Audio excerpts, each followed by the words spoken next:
ইরানের বৃহত্তম বাণিজ্যিক বন্দর আব্বাসের শহীদ রাজি বন্দরে গত শনিবার ২৬ এপ্রিল ভয়াবহ বিস্ফোরণের ঘটনা ঘটেছে, যা এখন পর্যন্ত ৪০ জনের প্রাণ কেড়ে নিয়েছে এবং আহতের সংখ্যা ১২০০ ছাড়িয়েছে, জানায় ইরান ইন্টারন্যাশনাল।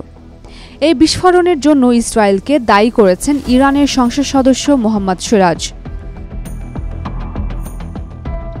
তিনি দাবি করেন এটি পূর্বপরিকল্পিত হামলা, যেখানে কন্টেইনারে বিস্ফোরক রাখা হয়েছিল এবং স্যাটেলাইট বা টাইমারের মাধ্যমে বিস্ফোরণ ঘটানো হয়। সিরাজ আরও বলেন, এটি কোনো দুর্ঘটনা নয়, বরং এটি হামলা ছিল। ইরানের স্বরাষ্ট্রমন্ত্রী ইস্কন্দর মোমেনি জানিয়েছেন, বিস্ফোরণটি ছোট একটি আগুন থেকে শুরু হয়, তবে আগুনের উৎস এখনও স্পষ্ট নয়।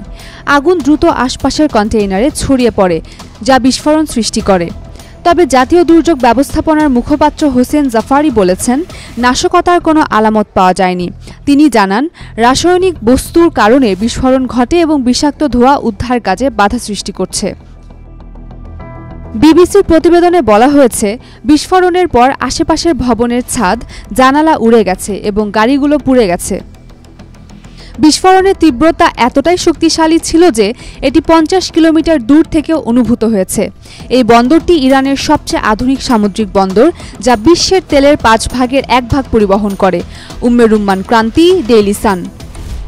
For more updates, follow us on Facebook, subscribe our YouTube channel, get the latest update on www.daily-sun.com.